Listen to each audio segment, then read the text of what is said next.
Lorsque l'on réfléchit à l'utilisation du numérique dans l'enseignement, on se pose naturellement quelques questions. Quelles sont les plus-values réelles du numérique? Est-ce que ça marche vraiment? Est-ce que l'investissement en vaut la peine? Y a-t-il un réel impact sur l'apprentissage? N'est-ce pas finalement juste un nouveau gadget à la mode? Comme vous pouvez aisément l'imaginer, de nombreuses recherches ont tenté de répondre à ces questions. Ces études visent à comparer des dispositifs d'enseignement traditionnels à des dispositifs incluant du numérique, avec pour objectif, bien souvent, de mesurer l'impact éventuel du numérique sur l'apprentissage. Les chercheurs et chercheuses examinent alors à la loupe l'engagement, la participation ou encore les acquisitions des étudiants et des étudiantes répartis en deux groupes. D'un côté, ceux et celles recevant un enseignement dit classique, sans outils numériques. De l'autre, celles et ceux recevant un enseignement incluant du numérique, à distance ou encore dans un format hybride.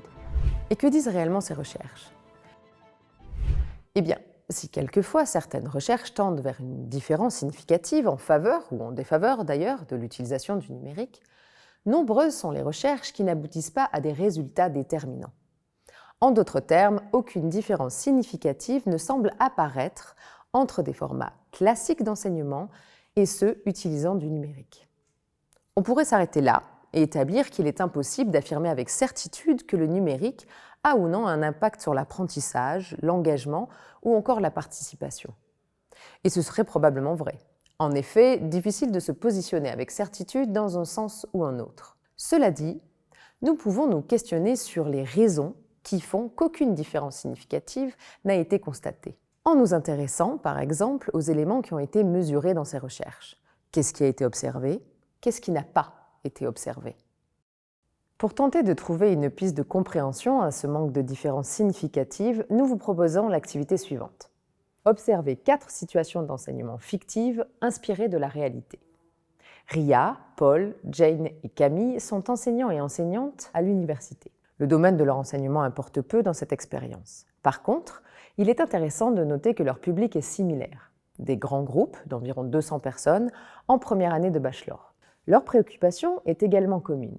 Ils et elles désirent augmenter la participation et l'engagement actif de leurs étudiants et étudiantes en salle de classe. Pour cela, chacun et chacune va planifier et mettre en place des activités visant à favoriser la participation active de ces étudiants et étudiantes. Ria et Paul utiliseront pour cela des outils numériques, alors que Jane et Camille n'en utiliseront pas, s'orientant ainsi vers des méthodes plus traditionnelles de participation. À l'issue du semestre, quel est le constat? On observe un accroissement de la participation dans les salles de classe de Jane et Paul, alors que la participation des étudiants et étudiantes de Ria et Camille est restée assez faible. Nous arrivons donc à un résultat qui ne nous permet pas de nous positionner de façon significative en faveur ou en défaveur de l'utilisation d'un outil numérique. Nous pouvons alors supposer que là où les raisons qui poussent plus les étudiants et étudiantes de Jane et Paul à participer que ceux de Ria et Camille n'a rien à voir avec l'utilisation d'outils numériques. Évidemment, puisque rappelons-le, Jane, qui a vu la participation de ses étudiants et étudiantes considérablement augmenter ce semestre, n'a jamais utilisé d'outils numériques dans ses activités.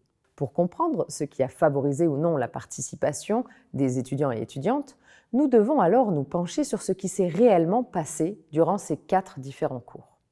Pour ce faire, nous vous invitons à aller découvrir l'activité étude de cas. Dans cette étude de cas, vous retrouverez des croquis d'animation pour nos 4 enseignants fictifs. Nous vous invitons à tenter d'identifier ce qui, selon vous, aurait pu avoir influé sur la participation des étudiants et des étudiantes.